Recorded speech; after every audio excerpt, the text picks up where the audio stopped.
नमस्कार, देश की बात देख रहे हैं आप। मोहताबिश हुसैन। और सबसे पहले बात यहां पर पंजाब की। पंजाब में भगवंत मान की नई सरकार ने मंत्रिमंडल के गठन के फौरन बाद अपने पहले ही कैबिनेट फैसले में बेरोजगारों को 25,000 सरकारी नौकरियों की सौगात दी है।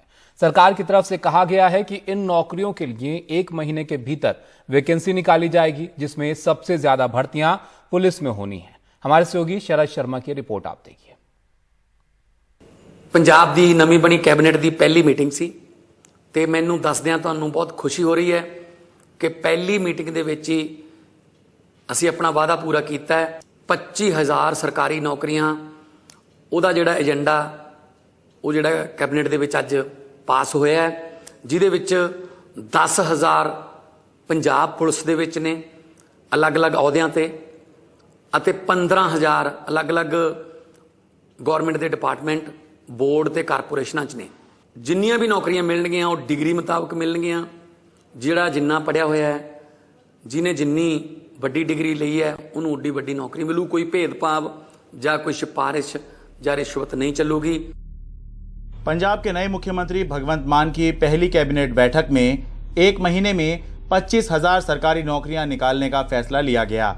इनमें 10,000 नौकरियां पंजाब पुलिस में, जबकि बाकी 15,000 अन्य विभागों में निकालने का फैसला लिया गया। पंजाब में बेरोजगारी सबसे बड़ा मुद्दा है, जिसके समाधान का वादा आम आदमी पार्टी ने चुनाव के दौरान किया था। ये किस तरह से लागू होगा ये फैसला, किस तरह से नौकरियां लोगों को मिलती हुई दिखाई देंगी, इस पर हमें आगे नज़र रखनी होगी। क्योंकि जो सरकारी नौकरी का जो फैसला होता है, सरकारें कर तो लेती हैं, लेकिन इसका जो प्रोसेस होता है कई बार वो इतना ज़्यादा स्लो हो जाता है कि लोगों को फ़ायदा मिलते मिलते, नौकरी मिलते मिलते बहुत देर लग जाती है। या फिर कई बार ऐसा होता है कि कुछ जो लोग हैं जो जिनको शिकायत होती है प्रोसेस से या अन्य कुछ वजह भी कई बार होती हैं, तो वो कोर्ट चले जाते हैं और कोर्ट में मामला जब फंस जाता है तो सालों साल तक जो है ये मामले अटके रहते हैं। तो ये कहना होगा कि ये जो फैसला किया गया है, पहली कैबिनेट बैठक में जो फैसला किया गया है, ये सही दिशा में उठाया गया एक कदम है। लेकिन और अच्छी बात तब होगी जब ये सही तरीके से लागू भी हो जाए। इससे पहले भगवंत मान सरकार की कैबिनेट ने शपथ ली। दिड़बा से विधायक और नेता विपक्ष रहे हरपाल सिंह चीमा, मलौट से विधायक और नेत्र रोग विशेषज्ञ डॉक्टर बलजीत कौर, जंडियाला से जीतने वाले हरभजन सिंह ईटीओ, मानसा से विधायक और डेंटिस्ट डॉक्टर विजय सिंगला, बरनाला से लगातार दूसरी बार विधायक गुरमीत सिंह मीथेर, आनंदपुर साहिब से विधायक, London school of economics and political science से पढ़े 31 साल के हरजोत सिंह बैंस, भोवा से विधायक लालचंद कटारूचक, अजनाला से विधायक कुलदीप सिंह धालीवाल, पट्टी से पहली बार जीते लालजीत सिंह भुल्लर और होशियारपुर के विधायक ब्रह्मशंकर जिम्पा को मंत्री पद की शपथ दिलाई गई। बहुत ही बड़ी जिम्मेदारी है। 2011 से जो सफर शुरू हुआ था, पहले अन्ना आंदोलन, फिर आम आदमी पार्टी, और सबसे बड़ी मुझे खुशी इस बात की है कि आम आदमी पार्टी से पहले, अरविंद केजरीवाल जी से पहले लोग ये कहना शुरू हो गए थे कि राजनीति से देश नहीं बदल, राजनीति से युवाओं का भरोसा उठ चुका था। पर अरविंद केजरीवाल वो शख्स हैं जिन्होंने दोबारा युवाओं का भरोसा राजनीति में जताया। देखिए, मैं तो पहले भी लोगों का सेवक था, आज भी सेवक हूँ, सेवक बन के सेवा करूंगा। सबसे पहले प्राथमिकता तो हमारे साथियों की यही है कि हम लोगों के काम करें और जो वादे हमने किए हैं उन वादों को हम पूरा निभाएं, 100% पूरा करें। कुल 10 मंत्रियों में से 5 मालवा, 4 माझा और 1 दोआबा से हैं। 10 मंत्रियों में से केवल 1 महिला मंत्री हैं। 2 विधायक दूसरी बार विधायक बने हैं, जबकि 8 पहली बार विधायक बनकर मंत्री बने हैं। इस कैबिनेट में 31 साल से लेकर 60 साल तक के मंत्री शामिल हैं। मुख्यमंत्री समेत इस मंत्रिमंडल की औसत उम्र 47 वर्ष है। हालांकि भगवंत मान मंत्रिमंडल में जो नाम शामिल नहीं हो सके वो ज्यादा चौंकाने वाले हैं। लेकिन मंत्रिमंडल में अभी 7 और मंत्रियों की जगह खाली बची है। निराश विधायक उसी से उम्मीद लगा रहे हैं। दिल्ली से शरद शर्मा, एनडीटीवी इंडिया। पंजाब के बाद अब बात उत्तर प्रदेश की करते हैं। 25 मार्च को योगी आदित्यनाथ उत्तर प्रदेश के मुख्यमंत्री के तौर पर पद और गोपनीयता की शपथ लेंगे। 25 मार्च को लखनऊ में शाम 4 बजे शपथ ग्रहण समारोह रखा गया है। यहां पर योगी लगातार दूसरी बार उत्तर प्रदेश की कमान संभालेंगे। शपथ ग्रहण समारोह में प्रधानमंत्री मोदी, गृहमंत्री अमित शाह और बीजेपी अध्यक्ष जेपी नड्डा मौजूद रहेंगे। इसके अलावा केंद्र सरकार के कई मंत्री और बीजेपी शासित राज्यों के मुख्यमंत्रियों के भी यहां मौजूद रहने की पूरी संभावना है।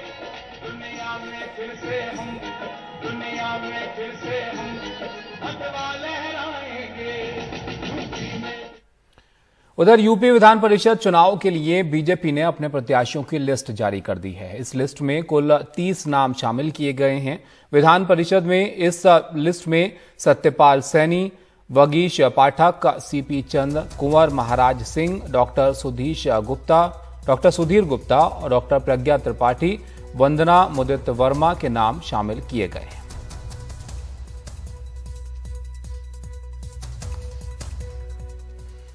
गृहमंत्री अमित शाह ने आज जम्मू में केंद्रीय रिजर्व पुलिस बल के 83वें स्थापना दिवस समारोह में हिस्सा लिया। अमित शाह ने इस मौके पर जवानों के परेड की सलामी ली और कहा कि सीआरपीएफ ने गलवान घाटी में चीन की सेना को सबक सिखाया था।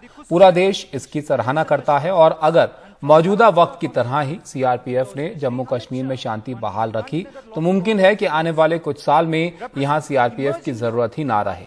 शाह ने उम्मीद जताते हुए कहा कि बाकी राज्यों की तरह जम्मू कश्मीर के निष्पक्ष चुनाव में भी सीआरपीएफ अपनी जिम्मेदार भूमिका अदा करेगा। ऐसा पहली बार है जब सीआरपीएफ का स्थापना दिवस दिल्ली से बाहर मनाया जा रहा है। जिस प्रकार से मोदी जी के प्रधानमंत्री बनने के बाद कश्मीर माओवादी क्षेत्र और उत्तर पूर्व में जिस दृढ़ता के साथ सीआरपीएफ ने काम शुरू किया है, मुझे विश्वास है कि कुछ ही सालों के अंदर ये तीनों क्षेत्र के अंदर शायद सीआरपीएफ को बहाल करने की जरूरत ही न हो। चिर शांति का एक साम्राज्य तीनों क्षेत्र में हम बना पाएंगे, इसका मुझे विश्वास है। और कर्नाटक के तुमकुर में एक भीषण बस हादसे में 5 लोगों की मौत हो गई और 20 से ज्यादा लोग यहां पर गंभीर रूप से घायल हुए हैं। घायलों को अस्पताल में भर्ती कराया गया है और पुलिस का इसको लेकर कहना है कि बस चालक के नियंत्रण खोने की वजह से यह हादसा हुआ है।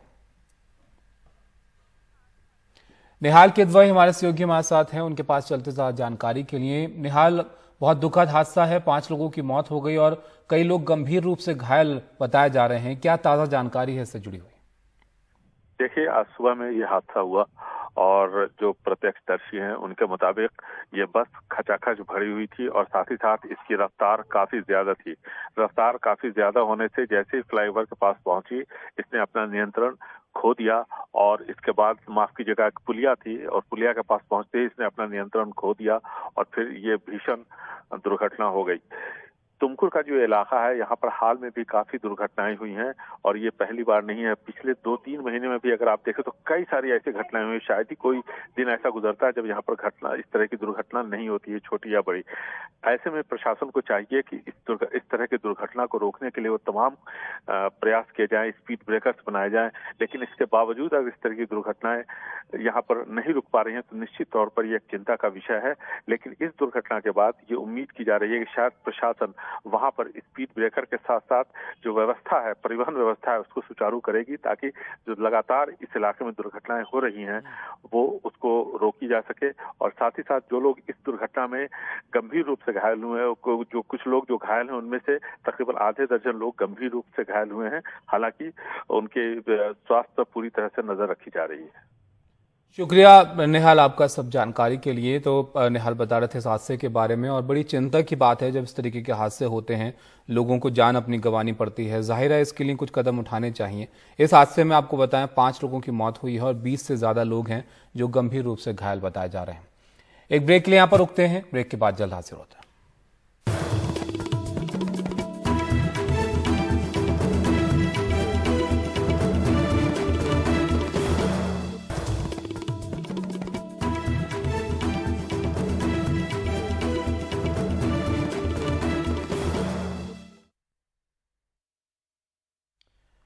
कबड्डी खिलाड़ी संदीप सिंह नंगल की हत्या के मामले में पंजाब पुलिस ने 4 आरोपियों को गिरफ्तार किया है। इसके अलावा पुलिस ने सनोवर ढिल्लों समेत साजिश करने वाले 3 लोगों के खिलाफ मुकदमा दर्ज किया है जो फिलहाल कनाडा और मलेशिया में रह रहे हैं। पंजाब डीजीपी कार्यालय से दी गई जानकारी के मुताबिक सनोवर ने एक कबड्डी फेडरेशन बनाई थी और वो चाहता था कि कबड्डी के बड़े खिलाड़ी उसके फेडरेशन में आए, जिसमें उसे संदीप सिंह अपनी राह का रोड़ा नजर आ रहा था।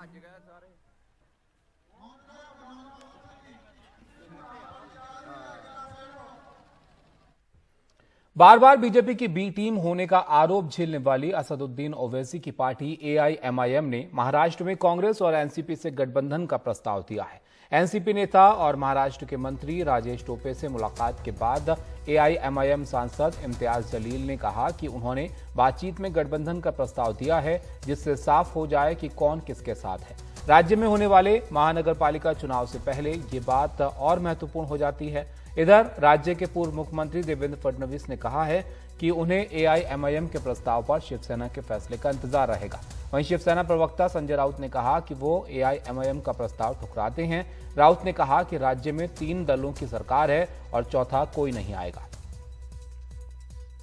राष्ट्रवादी कांग्रेस के एक मंत्री को मैंने ये प्रस्ताव दिया कि ये बार बार जो हमारे ऊपर रोया जाता है कि एमआईएम की वजह से बीजेपी जीत के आई, एमआईएम बी टीम है, तो मैंने उनको प्रस्ताव दिया कि मैं बोला चलिए हम आपके साथ आ जाते हैं, तो एक मर्तबा के लिए ख़त्म ही हो जाएगा मामला। हम आपकी जो महाराष्ट्र में कांग्रेस है, एनसीपी है, हम उनके साथ आते हैं, लेकिन मुझे मालूम है कि वो आ नहीं सकेंगे क्योंकि उनके साथ शिवसेना है और शिवसेना किसी सूरत के अंदर एमआईएम को लेना नहीं चाहेगी। तो अगले बार ये बोलना इनका पूरी तरह से बंद हो जाएगा। वैसे भी ये सारे लोग एक ही है और एमआईएम अगर इनके साथ जुड़ता है तो कोई हमको फर्क नहीं पड़ता। इसका कारण लोगों का विश्वास मोदी जी पर है। लोग मोदी जी को देखकर हमको वोट करते हैं, हमारे काम को देखकर वोट करते हैं। ये सारे साथ में आ जाए तो भी फर्क नहीं पड़ता। अब इतना ही देखना है कि शिवसेना और एमआईएम किस प्रकार से साथ में आते हैं। मुझे लगता है वैसे भी शिवसेना ने अजान स्पर्धा शुरू कर दी है, जनाब बाला साहब ठाकरे कहना शुरू कर दिया है, तो शायद आ भी सकते। ऐसे महाराष्ट्र में 3 पार्टी की सरकार है, शिवसेना, कांग्रेस और राष्ट्रवादी कांग्रेस पार्टी। चौथा उसमें कोई नहीं आएगा, 3 ही रहेंगे। दूसरी बात है एमआईएम औरंगजेब के सामने घुटने टेकने वाली, उनके कब्र के सामने घुटने टेकने वाली जो पार्टी है, उनके साथ हमारा कैसा अलायंस होगा? आप सोच भी कैसे सकते हो? ये सोचना भी गलत है, ये सोचना एक बीमारी है। और दूसरी बात, एमआईएम और उनके नेता और बीजेपी के साथ एक सीक्रेट अलायंस है। यूपी में आपने देखा होगा, तो जो ऑलरेडी बीजेपी के साथ सीक्रेट अलायंस में है, उनके साथ हम दूर से ही उनको नमस्कार करते हैं। तो एआईएमआईएम के इस प्रस्ताव के बाद जाहिर है सियासत जो है वहां पर गर्मा गई, लेकिन शिवसेना भी अपना रुख यहां पर पूरी तरीके से साफ करती हुई नजर आ रही है। हमारे सहयोगी सोहित इसके बारे में ज्यादा जानकारी दे रहे हैं। अगले कुछ महीनों में महाराष्ट्र के कई जिलों में होने वाले महानगर पालिका चुनावों से पहले अब एक नया सियासी भूचाल देखने मिल रहा है। हाल ही में राष्ट्रवादी कांग्रेस के नेता और महाराष्ट्र के स्वास्थ्य मंत्री राजेश टोपे ने निजी कारणों से एआईएमआईएम के नेता और सांसद इम्तियाज जलील से मुलाकात की। उसके बाद इम्तियाज जलील ने मीडिया कर्मियों से बात करते हुए ये बताया कि क्योंकि एआईएमआईएम पर लगातार ये आरोप लगता रहा है, वो भले उत्तर प्रदेश चुनाव हो, इससे पहले महाराष्ट्र में जो चुनाव हुए थे, बार बार आरोप लगता रहा है कि एआईएमआईएम की वजह से बीजेपी को फ़ायदा होता है, एआईएमआईएम को बीजेपी की बी टीम कही जाती है। और इस सब चीज़ों को देखते हुए उन्होंने कहा कि उनकी ओर से एक प्रस्ताव दिया गया है कि एआईएमआईएम को गठबंधन में शामिल किया जाए, ताकि ये समझ में आए कि कौन बी टीम है, कौन नहीं है। तो वहीं दूसरी ओर अब शिवसेना ने इस पर जो अपनी प्रतिक्रिया है वो सामने आई है। संजय राउत ने बात किया है। उन्होंने कहा है कि जो औरंगजेब को अपना आदर्श मानते हैं, हम उनके साथ में नहीं जा सकते हैं। महाविकास आघाड़ी सरकार में जो 3 पार्टियां वही रहेंगी, चौथी पार्टी नहीं आएगी। साथ ही साथ उत्तर प्रदेश चुनाव के बाद भी शिवसेना की ओर से लगातार मुखपत्र के जरिए एआईएमआईएम पर भी हार का ठीकरा फोड़ा गया था समाजवादी पार्टी का, और कहा गया था कि उसकी वजह से किस तरह से फ़ायदा हुआ है। महाराष्ट्र की अगर बात करें तो 2019 में लोकसभा चुनाव हुए थे। 48 सीटों में से भले ही एआईएमआईएम को एक ही सीट पर जीत मिली थी, तो वहीं दूसरी ओर एआईएमआईएम की वजह से कई जगहों पर कांग्रेस और एनसीपी को नुकसान झेलना पड़ा था। उन्हें केवल 5 सीटों पर ही जीत मिली थी। तो इसलिए भी कहीं ना कहीं एआईएमआईएम को लगातार बी टीम कहा जा रहा है। और इस सबके बीच जो देवेंद्र फडणवीस हैं वो शिवसेना को घेरने की कोशिश कर रहे हैं। महाराष्ट्र में शिवसेना लगातार कहती आई है कि जो हिंदुत्व है वो उनका मुद्दा है।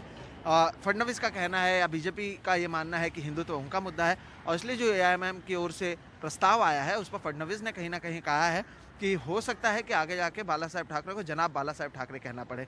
तो हिंदुत्व पर उनकी ओर से सवाल उठाया गया है, लेकिन इसमें यह देखना होगा कि कांग्रेस और एनसीपी की ओर से क्या बयान आता है। ये इसलिए भी ज़रूरी है क्योंकि जो नुकसान अब तक हुआ है, आप उत्तर प्रदेश चुनाव देख लें, 2019 में जो महाराष्ट्र के लोकसभा चुनाव हुए थे वो भी आप देख लें, तो नुकसान उठाना पड़ा है कांग्रेस और एनसीपी को, क्योंकि जो वोट है वो इनका ही बढ़ जाता है, जिसकी वजह से बीजेपी को फ़ायदा होता है। तो उनकी ओर से क्या कुछ कहा जाता है ये देखना अहम होगा। लेकिन आने वाले समय में होने वाले महानगर पालिका चुनाव से पहले जिस तरह से एआईएमआईएम की ओर से ये प्रस्ताव दिया गया है, इसके बाद कहीं ना कहीं जो सियासी गलियारे हैं उस पर अब ये चर्चा का विषय बन चुका है। मुंबई से सोहित मिश्रा, एनडीटीवी इंडिया।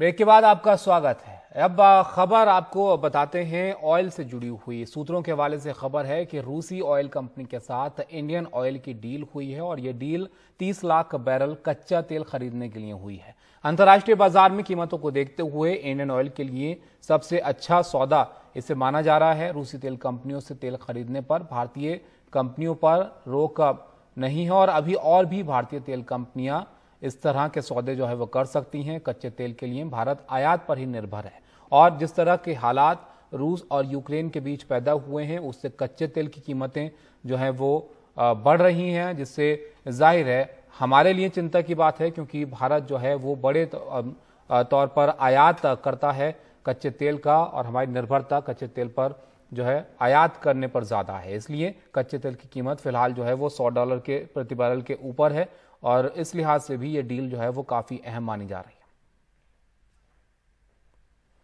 और इस पर ज्यादा जानकारी दे रहे हैं हमारे सहयोगी हिमांशु। देखिए, निश्चित तौर पर सूत्रों ने मुझे बताया है कि जिस रेट पर यह डील हुई है इंडियन ऑयल कंपनी की रूस की एक बड़ी तेल कंपनी के साथ, सरकारी तेल कंपनी के साथ, ये मौजूदा परिस्थिति में जब अंतर्राष्ट्रीय तेल बाजार में कच्चे तेल की कीमतें $108-109 के आसपास रही हैं पिछले एक दिन से, उसमें ये सबसे बेस्ट रेट भारत को मिला। यानी इससे सस्ता और इससे अच्छा बिजनेस डील इंडियन ऑयल के लिए नहीं हो सकता था। इससे बेहतर रेट पर इंडियन ऑयल को कच्चा तेल जो है वो अंतर्राष्ट्रीय बाजार में इस वक्त कहीं भी किसी भी देश की किसी भी कंपनी से नहीं मिल सकता था। तो ये एक सामरिक तौर पर मुझे लगता है कि एक बड़ा फैसला है। और आपको याद होगा कि सोमवार को ही पेट्रोलियम मंत्री ने राज्यसभा में बहुत साफ शब्दों में कहा था कि उन्होंने खुद रूस सरकार के एक वरिष्ठ प्रतिनिधि से बात की है। लगातार हाईएस्ट लेवल पर भारत सरकार और रूस सरकार के बीच इस मसले पर बातचीत चल रही है और ये जो कांटेक्ट हुआ है गवर्नमेंट टू गवर्नमेंट कांटेक्ट, उसने इस डील को फैसिलिटेट किया है। सूत्रों ने हमें ये बताया कि ये जो डील है ये कंपनी और कंपनी के बीच की डील है, एक कमर्शियल डील है और इसके तहत 3 मिलियन बैरल जो है वो पहले ट्रांच में जो क्रूड ऑयल है वो इंडियन ऑयल खरीदेगा। सूत्रों ने हमें ये भी बताया है कि जो कुछ दूसरी कंपनियां हैं, बड़ी सरकारी तेल कंपनियां, वो भी अब बातचीत शुरू कर रही हैं रशियन ऑयल कंपनीज के साथ और संभव है कि आने वाले दिनों में और भी कंपनियों का इस तरह का करार हो। उसकी बड़ी वजह यह है कि अंतर्राष्ट्रीय तेल बाजार में जैसे जैसे अमेरिका ने, कई यूरोपीय देशों ने सैंक्शन लगाया अमेरिका पे, उसके बाद से हमने देखा है कि डिमांड सप्लाई मिसमैच हुआ है, जिसकी वजह से अंतर्राष्ट्रीय तेल बाजार में कच्चा तेल बहुत महंगा हो रहा है, जिससे भारत का इंपोर्ट बिल, भारत 80% से ज्यादा अपने कच्चे तेल का आयात करता है, तो आयात पर खर्च लगातार बढ़ता जा रहा है। और इसलिए प्राथमिकता के तौर पर भारत सरकार ने यह तय किया है कि अमेरिका और दूसरे देशों के दबाव के बावजूद भारत उसी देश से, उसी कंपनी से कच्चा तेल खरीदेगा जो सबसे बेस्ट रेट पर भारत को तेल मुहैया कराएगा। और रक्षा वाहनों की आवाजाही के लिए श्रीनगर लेह राजमार्ग पर जोजिला दर्रे को फिर से खोल दिया गया है। ये पास 73 दिन बाद फिर से खोला गया है। बीआरओ के डीजी ने बताया कि पहले लद्दाख 6 महीने के लिए कट जाते थे, लेकिन पिछले साल इस अवधि को घटाकर 110 दिन कर दिया गया था और इस बार इस अवधि को 73 दिन किया गया है और ये एक रिकॉर्ड के रूप में देखा जा रहा है।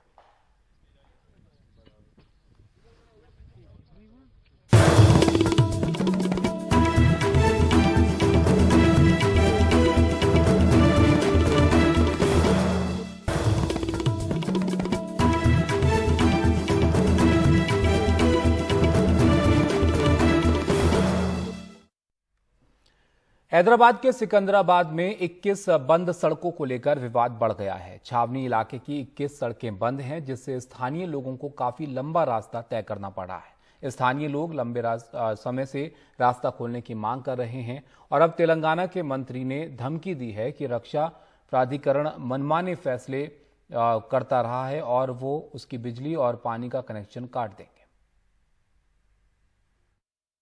हैदराबाद के उत्तर और पूर्वोत्तर हिस्सों में रहने वाले लोग पिछले 7 साल से मांग कर रहे हैं कि सिकंदराबाद छावनी इलाके की वो 21 सड़कें जिन्हें स्थानीय सैनिक प्राधिकरण ने बंद किया है वो खोल दी जाएं। इससे 800 मीटर का रास्ता 8 किलोमीटर लंबा हो गया है।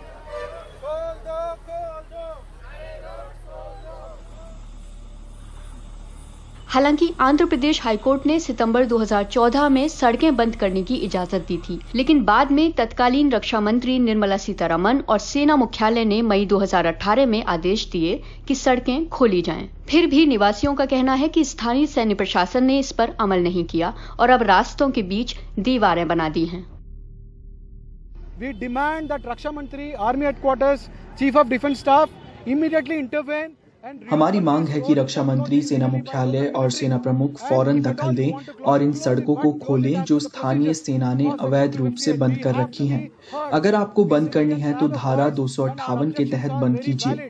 हमारी आवाज सुनी जानी चाहिए। हम नागरिक हैं और हमारी आवाज है और हमारी आपत्तियां जायज हैं। हमारी एम्बुलेंस रोकी जा रही हैं। हमारे बुजुर्गों को बहुत तकलीफ है। 3.5 किलोमीटर लंबी सड़क पर एक भी स्ट्रीट लाइट नहीं है। 100% of the twitters we haven't got any reply. बढ़ते तनाव के बीच तेलंगाना के मंत्री केटी रामाराव ने धमकी दी कि अगर रक्षा प्राधिकरण मनमाने फैसले करता रहा तो वो उसकी बिजली और पानी काट देंगे। केंद्र सरकार जो है कंटोनमेंट में, खास जो हमारे मिलिट्री अथॉरिटीज है, बेवजह तकलीफ पहुंचा रहे हैं हैदराबाद की आवाम को। हमने बहुत बार शिकायत किया उनको। कंटोनमेंट में एक तरफ रोड बंद कर देते हैं और दूसरी तरफ यहाँ पे बुल्कापुर नाला पे एक चेक डैम बांध के शातम तालाब, आज उसकी जो हालत है, हमने बहुत बार कोशिश किया, बहुत बार उनको बोलने की कोशिश भी हमने की। अगर वो लोग सही तरह से समझते नहीं है, ठीक नहीं समझते, हमको भी कुछ करना पड़ेगा।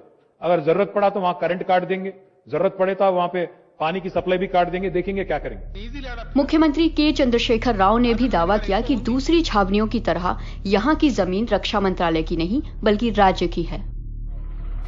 हैदराबाद से उमा सुधीर की रिपोर्ट, एनडीटीवी इंडिया।